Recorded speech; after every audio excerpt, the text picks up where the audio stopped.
Sudahkah kita bertauhid secara lurus? Ataukah masih terbesit di hati kita selain Allah ada yang menjadi penguasa dan pengatur alam ini?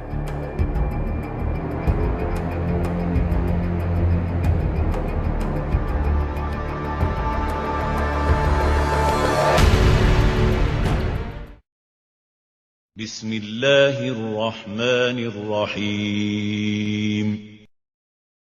قل هو الله أحد الله الصمد لم يلد ولم يولد ولم يكن له كفوا أحد.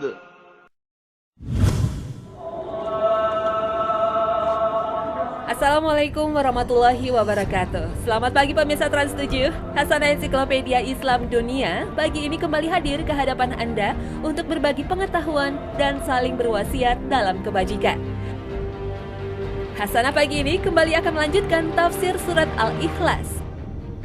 Setiap kali kita mendengar surat Al-Ikhlas dibacakan, secara tak sadar kita sedang meyakini tentang akidah umat Islam. Hanya saja, mungkin sedikit saja umat Islam yang mengetahui pengertian akidah ataupun tauhid seperti diamanatkan dalam surat Al-Ikhlas. Istilah akidah di dalam pengertian umum dipakai untuk merujuk kepada keyakinan ataupun pikiran yang mantap. Entah itu benar-benar maupun salah. Jika keputusan pikiran yang mantap itu benar, maka itulah yang disebut akidah yang benar. Misalnya, keyakinan umat Islam tentang keesaan Allah. Jika kita meyakini hanya Allah Maha Esa, benarlah akidahnya. Yang salah mungkin karena kekurangtahuannya. Misalnya, menganggap selain Allah ada penguasa lain yang mengurus alam ini. Inilah yang disebut akidah yang batil atau salah. Istilah akidah juga biasa digunakan untuk menyebut kepercayaan yang mantap dan keputusan tegas yang tidak bisa dihinggapi kebimbangan dalam persoalan ketuhanan. Sedangkan akidah Islam adalah kepercayaan yang mantap kepada Allah, para malaikatnya, kitab-kitab sucinya, para rasulnya, hari akhir, qadar yang baik dan yang buruk. Tidak hanya itu, akidah Islam juga meliputi keyakinan bahwa seluruh muatan Al-Quran Al-Karim dan As-Sunnah As-Sahih berupa pokok-pokok agama. Yang termasuk pokok agama itu diantaranya perintah dan larangan. Pengertian akidah memiliki beberapa nama dan sebutan yang menunjukkan pengertian yang sama. Antara lain ada yang menyebut i'tikad, aqaid, dan tauhid. Kata tauhid adalah bentuk masdar dari kata wahada, yuwahidu, tauhid. Artinya menjadikan sesuatu menjadi satu. Jadi tauhid menurut bahasa adalah memutuskan bahwa sesuatu itu satu. Menurut istilah, tauhid berarti mengesahkan Allah dan menunggalkannya sebagai satu-satunya zat pemilik rububiyah, uluhiyah, asma, dan sifat.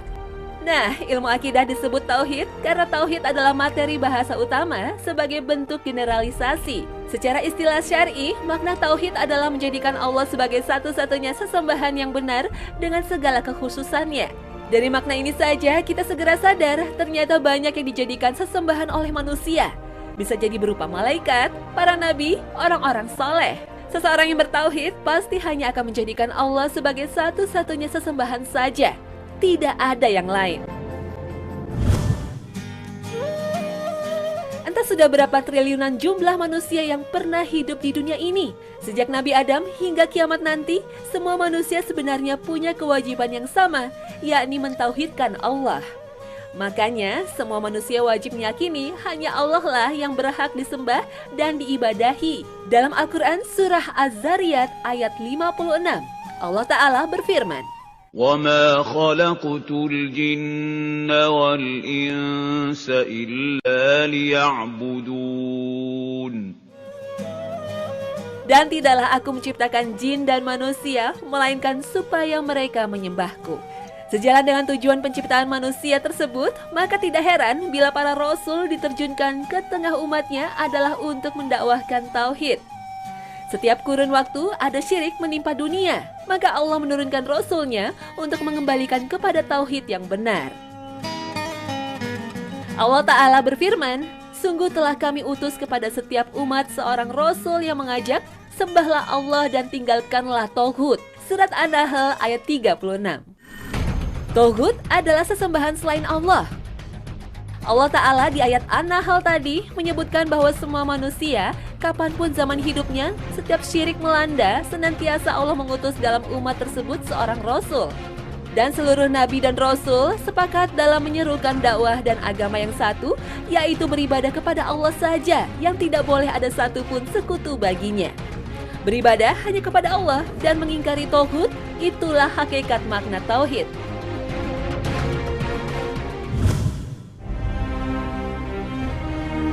Tidak heran bila Rasulullah Muhammad SAW memerintahkan para duta untuk dakwah ke wilayah lain agar menyampaikan tauhid terlebih dulu sebelum yang lainnya. Satu riwayat yang masyhur dalam sejarah penyebaran Islam adalah tatkala Nabi mengirim juru dakwah ke Yaman, yakni Mu'adz bin Jabal. Sebelum berangkat, maka beliau pun menyampaikan pesan kewajiban tersebut. Nabi SAW bersabda kepada Mu'adz bin Jabal radhiyallahu ta'ala anhu, "Jadikanlah perkara yang pertama kali kamu dakwahkan, ialah agar mereka mentauhidkan Allah." Riwayat Bukhari dan Muslim. Maka juru dakwah sekarang ini pun punya kewajiban yang sama, yakni harus mendahulukan tauhid kepada umat sebelum ilmu yang lain. Mengapa begitu? Karena situasi sekarang umat muslim sudah jauh dari tauhid. Padahal orang yang tidak bertauhid, sangat mungkin orang tersebut telah melakukan kesyirikan. Ya, syirik adalah lawan dari tauhid. Padahal bila umat terjerumus dalam kesyirikan, maka neraka telah menjadi ancamannya. Allah berfirman, Inna Allah la yaghfiru an yushraka bihi wa yaghfiru ma duna dhalika liman yasha' wa man yushrik billahi faqad dhalla dhalalan ba'ida. Sesungguhnya Allah tidak mengampuni dosa syirik, dan Allah mengampuni dosa selain itu bagi orang-orang yang Dia kehendaki. Surat An-Nisa ayat 116. Dengan terus mengingatkan agar umat bertauhid dan menjauh dari syirik, maka juru dakwah telah membebaskan umat dari ancaman neraka. Benar, syirik adalah larangan terbesar yang harus dijauhi umat muslim. Karena itu, tauhid di dalam hati menjadi kewajiban yang terbesar pula bagi setiap muslim. Allah sendiri yang menyebut kewajiban itu pula yang harus ditunaikan oleh hamba semua umat Islam. Allah Ta'ala berfirman, "Sembahlah Allah dan janganlah kamu menyekutukannya dengan sesuatu apapun, dan berbuat baiklah pada kedua orang tua." Surat An-Nisa ayat 36. Dari ayat An-Nisa 36 tadi, kita bisa mengetahui bahwa manusia wajib mendahulukan Allah, baru kemudian orang tua. Tauhid menjadi kewajiban ini lebih wajib daripada semua kewajiban. Bahkan lebih wajib daripada berbakti kepada orang tua. Bahkan seandainya orang tua memaksa anaknya untuk berbuat syirik, maka tidak boleh ditaati. Allah berfirman, "Dan jika keduanya orang tua memaksamu untuk mempersekutukan aku dengan sesuatu yang tidak ada pengetahuanmu tentang itu, maka janganlah kamu mengikuti keduanya." Surat Luqman ayat 15.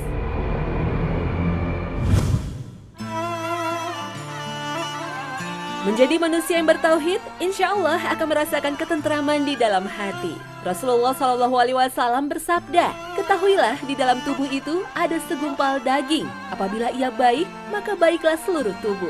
Ketahuilah bahwa ia adalah hati." Riwayat Bukhari dan Muslim. Menjaga hati atau manajemen kolbu tidak cukup hanya dengan selalu berpikir positif. Ketergantungan hati kepada makhluk, bukan kepada Allah, membuat hati tidak merasa tentram. Kalau toh merasa tenang, maka hanyalah tipu daya setan dan sifatnya sesaat. Allah Ta'ala berfirman, "Hari di mana harta dan keturunan tidak bermanfaat lagi, kecuali orang yang menghadap Allah dengan hati yang salim atau selamat." Surat Asy-Syu'ara ayat 88 hingga 89. Tidak ada jalan lain untuk mendapatkan hati yang tenang dan tentram adalah dengan membersihkan hati dari penyakit kesyirikan. Orang yang mencari ketentraman hati dengan mendatangi paranormal ataupun dukun misalnya, maka sebenarnya hanyalah sia-sia. Mereka justru akan mengalami kegundahan berkepanjangan. Berbeda dengan yang meminta ketenangan batin kepada Allah, maka hatinya menjadi penuh ketentraman. Ini terkait erat dengan hak Allah yang harus ditunaikan oleh kaum muslimin. Rasulullah SAW bersabda, Hak Allah yang harus ditunaikan hamba yaitu mereka menyembahnya dan tidak menyekutukannya dengan sesuatu apapun. Riwayat Bukhari dan Muslim. Menyembah Allah dan tidak menyekutukan Allah artinya mentauhidkan Allah dalam beribadah. Tidak boleh menyekutukan Allah dengan sesuatu apapun dalam beribadah. Semua muslim wajib membersihkan diri dari syirik dalam ibadah. Ibadah di sini meliputi doa, salat, nazar, kurban, rasa takut, istighosah, atau minta pertolongan dan sebagainya. Ibadah ini harus ditujukan hanya kepada Allah semata, tidak selainnya. Orang Islam yang tidak membersihkan diri dari syirik, maka belumlah bisa dikatakan sebagai orang yang beribadah kepada Allah saja. Ibadah adalah hak Allah semata, baik dalam jenis ibadah, tata cara, jumlah dan waktunya, semua telah dijelaskan Nabi Muhammad SAW. Semua ibadah tak boleh disandarkan kepada selain Allah, maka barang siapa menyerahkan ibadah kepada selain Allah, maka berhati-hatilah, karena akan tergelincir berbuat syirik.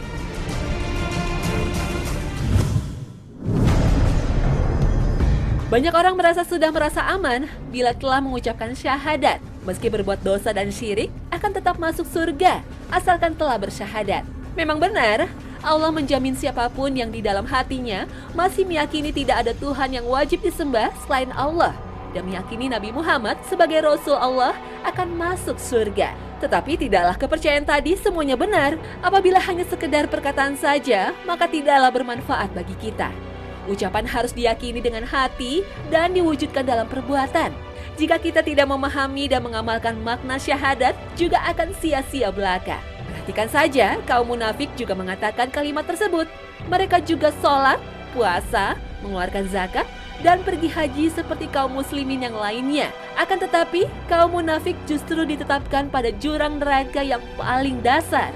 Allah berfirman, Innal munafiqina fid darkil asfali minan nari wa lan tajida lahum nasira. Sesungguhnya orang-orang munafik itu ditempatkan pada tingkatan yang paling bawah dari neraka, dan kamu sekali-kali tidak akan mendapat seorang penolong pun bagi mereka. Al-Quran Surat An-Nisa ayat 145. Semua manusia akan menemui ajal, tidak peduli pangkat dan jabatan. Di alam kubur, semua akan mendapatkan pertanyaan yang sama dari malaikat. Yang pandai di dunia bukan jaminan lulus di depan malaikat. Apa yang menyebabkan mereka tidak bisa menjawab 3 pertanyaan yang mudah dari malaikat? Pertanyaan itu adalah siapa Robmu, apa agamamu, dan siapa nabimu? Jawaban mereka adalah sebagaimana yang disabdakan oleh Nabi SAW. Hah? Aku tidak tahu. Aku mendengar orang mengatakan sesuatu, kemudian aku mengatakan hal tersebut. Pertanyaannya memang mudah, tetapi menjawabnya sangatlah sulit. Karena hati manusia di akhirat merupakan hasil dari perbuatannya di dunia. Jika di dunia dia meremehkan agamanya, maka dia tidak akan bisa mengatakan bahwa agamanya adalah Islam. Sekarang, apa makna syahadat yang harus kita amalkan? Makna kalimat syahadat, la ilaha illallah, tidak cukup diyakini sebagai tidak ada Tuhan selain Allah. Makna kalimat syahadat tersebut bukanlah pengakuan bahwa Allah adalah pencipta, pemberi rezeki, dan pengatur seluruh alam semesta ini saja. Karena orang Yahudi dan agama lain juga mengakuinya. Karena itu, syahadat harus diikuti dengan meninggalkan semua bentuk tindak kesyirikan. Secara ringkas, makna syahadat la ilaha illallah adalah tidak ada sembahan yang hak atau benar kecuali Allah. Seorang yang bersaksi dengan kalimat tersebut tidak ada pilihan selain meninggalkan pengabdian kepada selain Allah. Kita juga harus beribadah kepada Allah saja, secara lahir maupun batin. Sedikit saja kita salah menunjukkan ibadah kita, maka bahaya kerusakan tauhid siap menghampiri. Sama saja, baik yang dijadikan sembahan selain Allah itu malaikat, nabi, wali, orang-orang soleh, matahari, bulan, bintang, batu, pohon, jin, patung, dan gambar-gambar. Semua tetap kategori syirik. Seseorang tidaklah dianggap telah beribadah kepada Allah jika dia masih berbuat syirik. Sebab amalan ibadah dari orang yang mempersekutukan Allah akan dihapuskan, bahkan tidak bermanfaat sedikit pun di sisi Allah. وَلَقَدْ أُوحِيَ إِلَيْكَ وَإِلَى الَّذِينَ مِن قَبْلِكَ لَئِنْ أَشْرَكْتَ لَيَحْبَطَنَّ عَمَلُكَ وَلَتَكُونَنَّ مِنَ الْخَاسِرِينَ.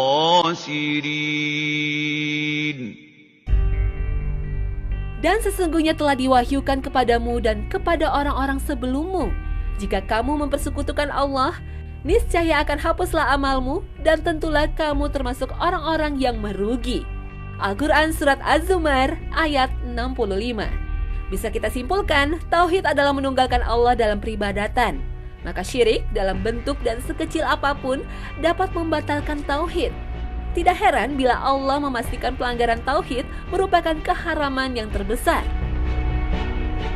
قُلْ تَعَالَوْا أَتْلُ مَا حَرَّمَ رَبُّكُمْ عَلَيْكُمْ أَلَّا تُشْرِكُوا بِهِ شَيْئًا.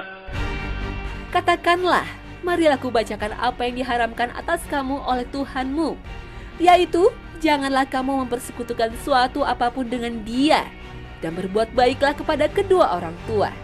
Al-Quran Surat Al-An'am ayat 151.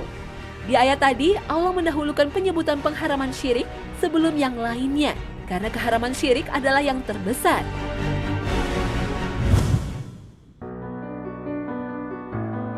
Secara umum, banyak ulama yang membagi tauhid menjadi 3, yakni tauhid rububiyah, tauhid uluhiyah, dan tauhid asma wa sifat. Dari manakah pembagian ini? Mengingat di dalam Al-Quran dan hadis tidak disebutkan. Seorang ulama menjawab, pembagian yang disyaratkan tersebut kedudukannya seperti pembagian para pakar ilmu nahwu terhadap kata dalam bahasa Arab menjadi isim atau nama, fi'il atau kata kerja, dan haraf atau imbuhan.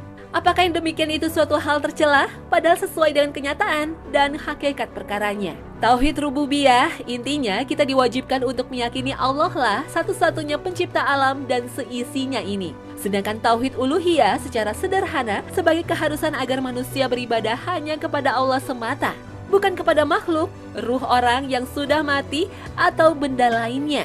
Tauhid asma wa sifat secara arti adalah kepercayaan bahwa Allah memiliki nama dan sifat seperti yang disifatkan Allah sendiri lewat ayat-ayatnya. Sebenarnya pembagian tauhid menjadi 3 ini dikandung dalam banyak surat di dalam Al-Quran Al-Karim. Yang paling tampak serta paling jelas dalam 2 surat yaitu Al-Fatihah dan An-Nas. Bagaimana dengan penyimpangan dalam tauhid rububiyah?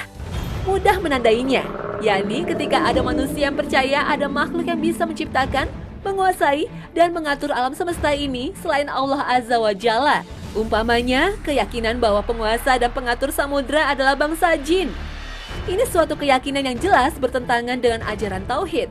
Sebagian dari masyarakat kita mempercayai Allah sebagai pencipta dan penguasa alam. Tetapi pada saat bersamaan, percaya roh halus penunggu satu wilayah yang dikenal angker. Kepada roh atau lainnya itulah kemudian manusia memberikan sesaji. Karena itu, barang siapa meyakini bahwa penguasa dan pengatur bumi dan alam semesta ini bukan Allah, maka dia telah berbuat syirik, menyekutukan Allah Azza wa Jalla dalam rububiyahnya. Begitu juga keyakinan serupa yang banyak terjadi di beberapa daerah. Misalnya, ada yang percaya yang mengatur kesuburan padi adalah Dewi Sri. Ada yang percaya gunung tertentu dikuasai ruh nenek moyang, maka ini juga termasuk kategori syirik dalam hal rububiyah. وَاعْبُدُوا اللَّهَ وَلَا تُشْرِكُوا بِهِ شَيْئًا. Beribadahlah kalian hanya kepada Allah dan jangan menyekutukannya dengan sesuatu apapun. Surat An-Nisa ayat 36. Dalam contoh sederhana, ada sebagian masyarakat kita yang beribadah kepada jin. Mereka meminta bantuan jin untuk meramal nasib, bahkan kadang menyembuhkan manusia. Sebagian orang juga menggantungkan nasib kepada benda-benda mati, tetapi diyakini memiliki keberkahan. Entah itu dalam bentuk gelang, kalung, jimat, atau benda pusaka. Bahkan beribadah kepada orang soleh sudah meninggal juga termasuk dalam pelanggaran terhadap kewajiban tauhid uluhiyah. Dan ingatlah pesan Allah Subhanahu wa Ta'ala. Ya ayyuhan nasu اعبدوا ربكم الذي خلقكم والذين من قبلكم لعلكم تتقون. Wahai umat manusia, beribadahlah kalian kepada Rob kalian. Surat Al-Baqarah ayat 21.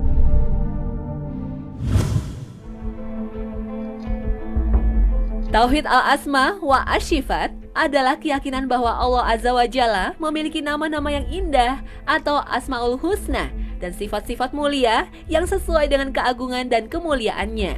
Nama dan sifat itu harus kita yakini sebagaimana yang Allah Azza wa Jalla beritakan dalam Al-Quran atau yang disampaikan Rasulullah SAW dalam hadis-hadisnya yang sahih. Kita juga diharuskan untuk meyakini dan beriman bahwa tidak ada sesuatu pun yang serupa dengan Allah Azza wa Jalla. Banyak ayat Al-Quran yang menunjukkan tauhid ini firman Allah Azza wa Jalla, surat Al-A'raf ayat 180. Hanya milik Allah Al-Asma'ul Husna, maka berdoalah kalian kepadanya dengan menyebutnya, atau Al-Asma'ul Husna, dan tinggalkanlah orang-orang yang menyimpang dari kebenaran dalam mengimani nama-namanya. Nanti mereka akan mendapatkan balasan terhadap apa yang telah mereka kerjakan. Hanya saja, masih ada umat Islam yang tidak meyakini Allah memiliki sifat-sifat yang sempurna. Ada juga manusia yang menyerupakan sifat-sifat Allah dengan sifat-sifat makhluknya. Hal ini jelas terlarang. Allah Azza wa Jalla telah berfirman di surat Asy-Syura ayat 11. Tidak ada sesuatu pun yang menyerupai Allah dan Dia Maha mendengar lagi Maha melihat. Allah telah menjelaskan sendiri tidak ada yang menyerupai. Yang terjadi, sebagian umat Islam justru meyakini Allah memiliki sifat seperti makhluk. Yang benar, kita meyakini asma wa sifat Allah adalah dengan cara mengimani nama dan sifat Allah yang telah disebutkan Al-Quran dan hadis yang sahih. Kita tidak perlu melakukan tahrif atau pengubahan, taktil atau pengingkaran, takyif atau bertanya bagaimana, maupun tamsil, penyerupaan dengan makhluk. Misalnya, meyakini Allah berada di mana-mana, padahal di dalam Al-Quran sudah dijelaskan Allah berada di atas arsy. Setelah mengetahui 3 jenis tauhid, maka kewajiban kita untuk belajar memurnikan tauhid. Cara terbaik menjaga tauhid tidak ada lain dengan cara menjauhi perbuatan syirik. Sekarang ini, banyak orang yang menyerukan untuk persatuan umat Islam. Dengan persatuan itu, dipercaya umat Islam akan bangkit berjaya kembali. Memang, persatuan umat atau ukhuwah di antara umat Islam sangatlah penting. Tetapi, jika persatuan dalam banyak perbedaan, maka akan sulit akan terwujud. Salah satu yang terbukti telah mampu menyatukan umat Islam adalah tauhid. Justru dengan tauhid itulah, Islam pernah berada di puncak kejayaan. Para sahabat dari kalangan Muhajirin dan Ansor radhiyallahu ta'ala anhum adalah bukti sejarah keberhasilan tauhid menyatukan umat. Keteguhan para sahabat dalam mewujudkan tauhid sebagai ruh kehidupan mereka merupakan contoh sebuah generasi yang telah mendapatkan jaminan surga dari Allah. Tidak hanya itu, tauhidlah yang telah mendorong mereka meraih kemenangan dalam berbagai medan pertempuran. Di zaman merekalah banyak negeri takluk dan ingin hidup di bawah naungan Islam. Inilah generasi teladan yang dianugerahi kemenangan oleh Allah di dunia dan di akhirat. والسابقون الأولون من المهاجرين والأنصار والذين اتبعوهم بإحسان رضي الله عنهم ورضوا عنه وأعد لهم جنات رضي الله عنهم ورضوا عنه وأعد لهم جنات تجري تحتها الأنهار خالدين فيها أبدا ذلك الفوز العظيم. Allah Azza wa Jalla berfirman, orang-orang yang terdahulu masuk Islam dari kalangan Muhajirin dan Ansor dan orang-orang yang mengikuti mereka dengan baik, Allah telah ridho kepada mereka dan mereka pun telah ridho kepada Allah. Allah telah menyiapkan bagi mereka surga-surga yang di bawahnya mengalir sungai-sungai. Mereka kekal di dalamnya selama-lamanya. Itulah kemenangan yang besar. Surat At-Taubah ayat 100. Nah, jika kita merindukan kejayaan Islam, tidak ada pilihan kita memperbaiki tauhid kita lebih dahulu. Padahal kaum muslimin saat ini adalah hampir separuh penduduk dunia dan terus bertambah. Hanya saja jumlah yang banyak bukanlah jaminan. Justru jumlah yang banyak hanya terlihat seperti buih di lautan, tidak punya daya. Meniru tauhid para sahabat akan menjadi kekuatan untuk meraih kejayaan. Hanya saja, sayang sekali kenyataan umat Islam di zaman ini masih banyak yang justru bergantung kepada selain Allah. Kesyirikan masih merajalela. Maka pantaslah kalau kekalahan demi kekalahan menimpa umat Islam di masa ini. Kita harus jujur mengatakan, ada yang salah dalam akidah, ada yang keliru dalam penerapan tauhid di tengah umat Islam. Wallahu alam bishawab.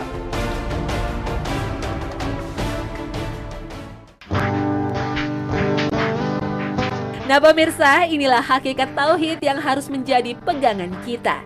Mudah-mudahan tema ini menjadi pengingat bagi kita, sekaligus insya Allah akan memberi manfaat dan menambah keimanan kita. Terima kasih atas kebersamaan Anda, dan wassalamualaikum warahmatullahi wabarakatuh.